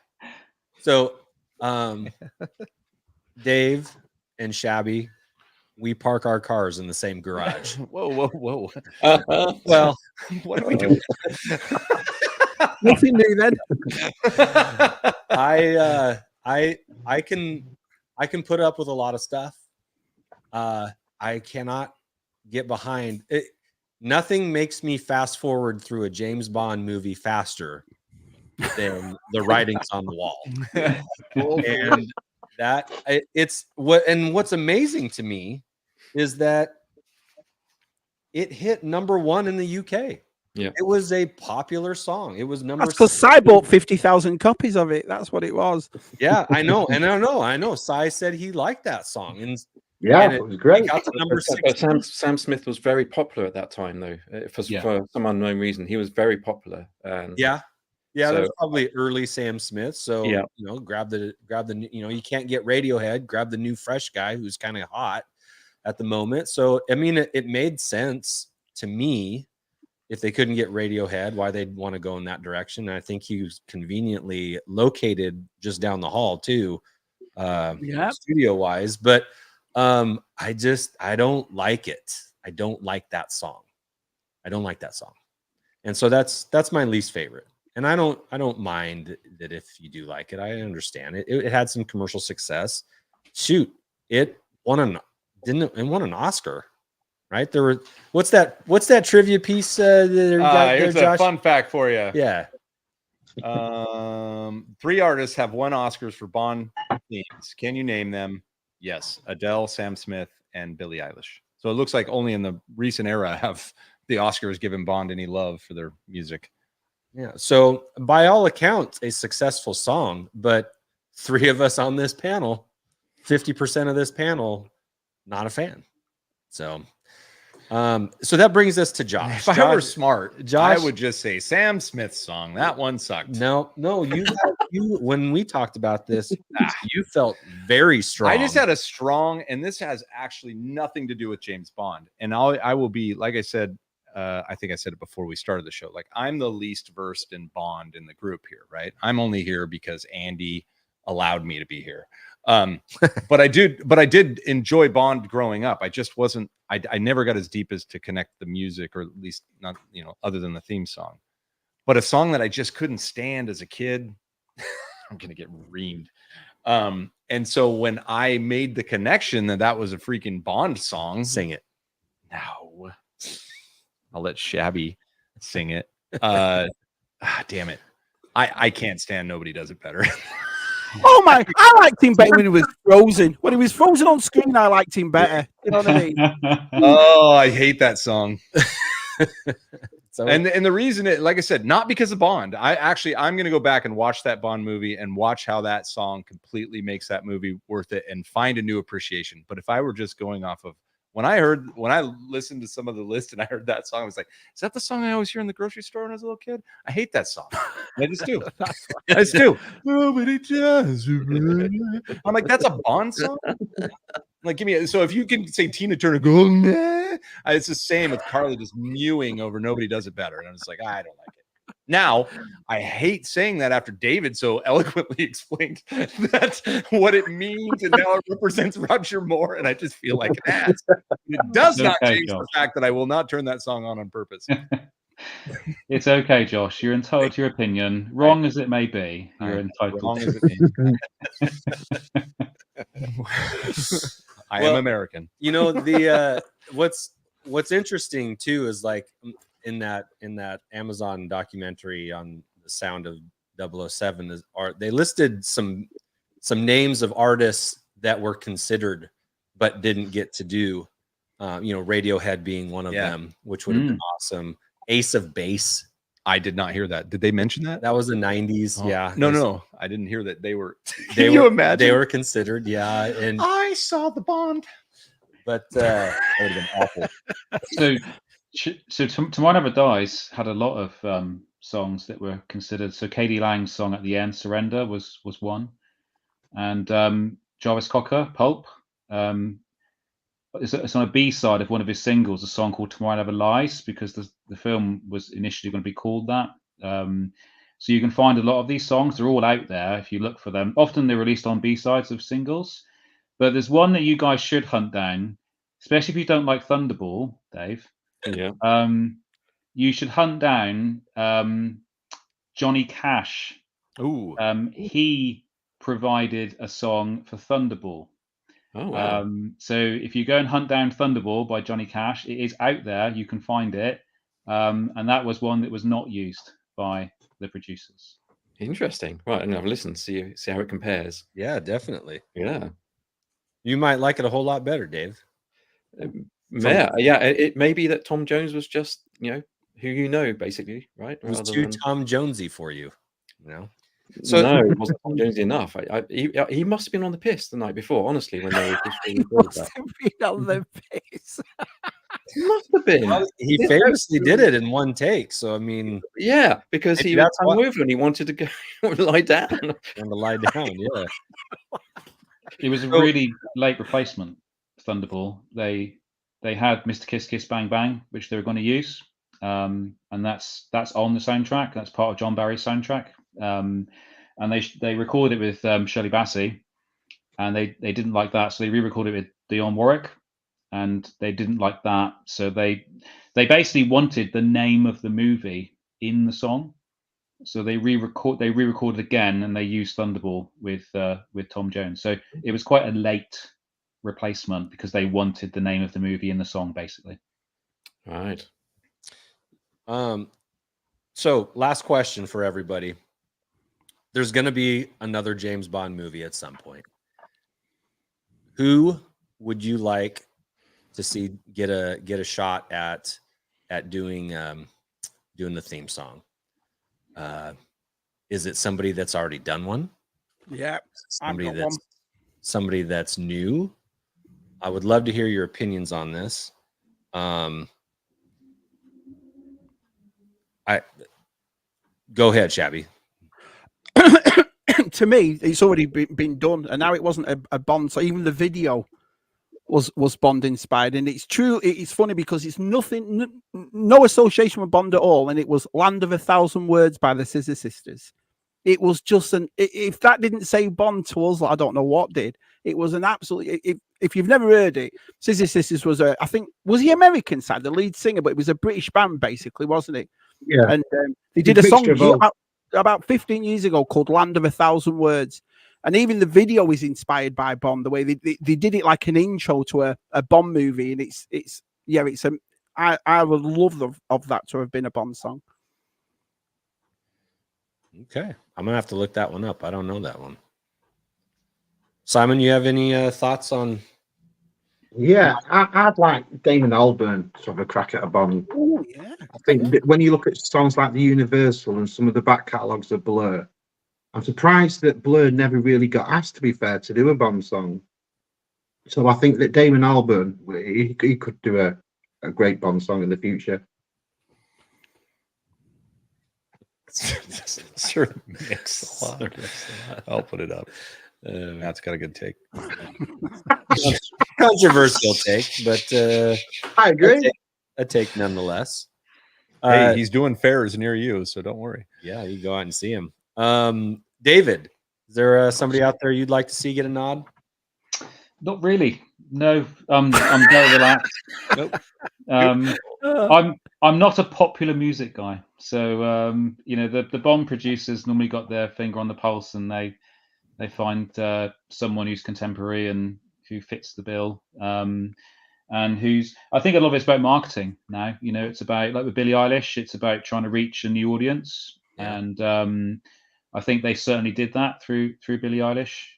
So I think that's what the Bond producers will do. They'll look for someone who's really popular and who perhaps can draw in some of the younger fans or younger cinema goers to go and watch the next new James Bond. Try and give it a good push. So I'm sure they'll know who would do that. But I do feel it's more of a bit of a marketing exercise, perhaps more than perhaps who's maybe the best vocalist for the role. So like a Taylor Swift or something like that? Yeah, exactly. Well, somebody put Miley. She'd probably do a great job, to be fair. Yeah. Somebody put Miley Cyrus, and I think she'd do a great job too, honestly. Yeah. Well, Billie Eilish did a great job. It's her voice is incredible. Yeah. I'm trying to think if there are any male artists that might. Somebody just put Dave bill. Grohl. I love that. Dave Grohl. Yeah. That'd be good. I mean, come on. Yeah, I'll listen to it. Yeah, let's do it. I would love to see Muse get a crack at it. Yep. Oh yeah. Oh yeah. That's my choice too, Andy. That's my choice too. Great choice. Oh, your choice too. Yeah, excellent. Yep. They're kind of cutting edge and definitely have a following, and they'd take it in a direction, but I think pay respect. I think they'd do a good job with it if they got the chance. But Absolutely. And then match it to the movie too.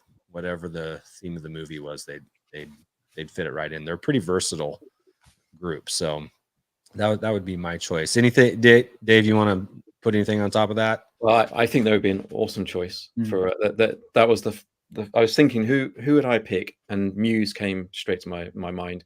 Partly because I'm a big Muse fan and listened to their stuff for quite a while. They've been around for a while. Yeah. And they've produced some really, really awesome tracks. And I think they would really suit a Bond theme because their style of music is very similar, I think, to, it's a kind of style that would suit a Bond theme. The feel. Yeah, the feel of it. They've got a lot of guitars. And he pretty much he does. He writes all of the lead guy writes all of the songs. He sings. He's got a great voice as well. Yeah, he can do that big. He can make that voice big too, like in the. Absolutely. And there's only 3 of them. It's a trio. And if you go and see them live, they make a big sound. It's a big, big sound. So that mixed in with some orchestral bits, I think they could do a really, really decent tune. That would be my pick. It really would.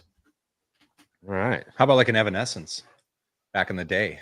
She could have done it. No, I think that. All right. Well, then my pick is Rage Against the Machine. There you go.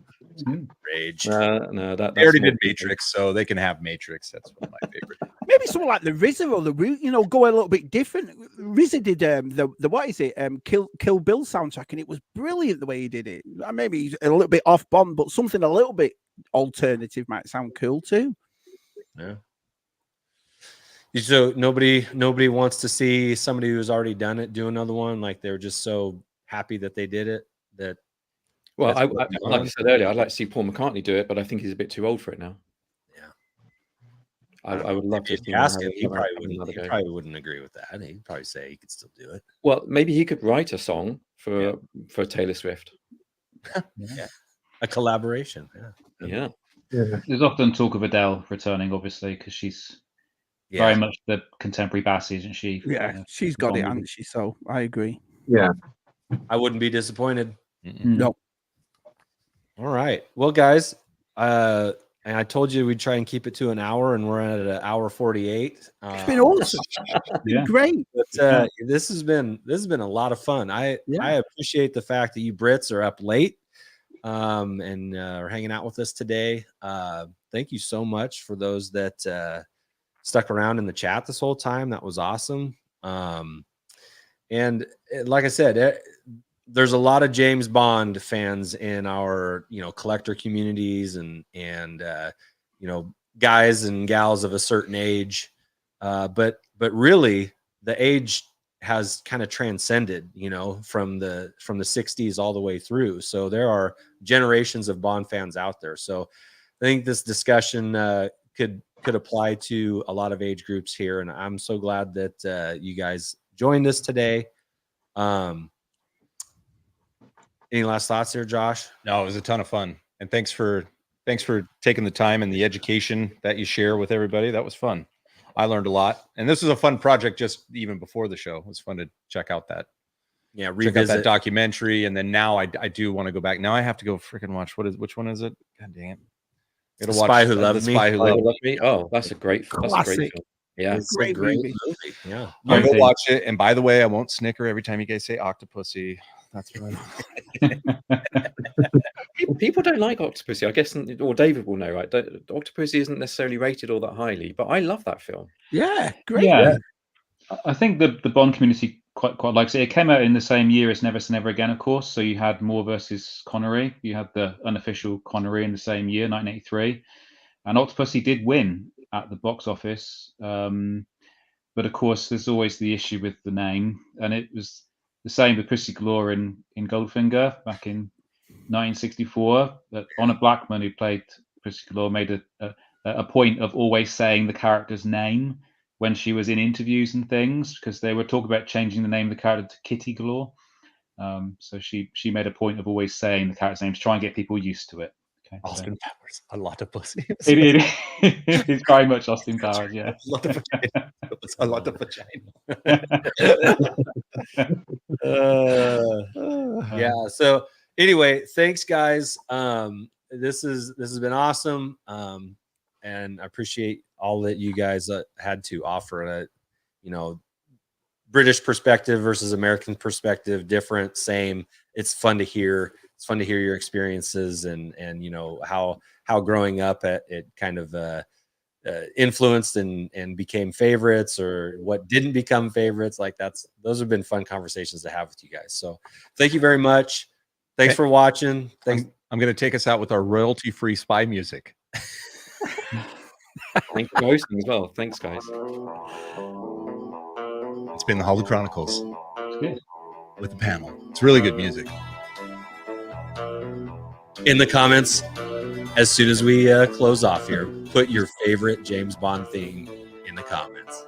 It'll be a little bit like this, but not even close. It's Bond Xbox music. It really is. That's right. It's a good way to describe it. Is that the Sam Smith track? All right. It's Sam Smith's new cut. It is. Good one, Dave. All right. See you.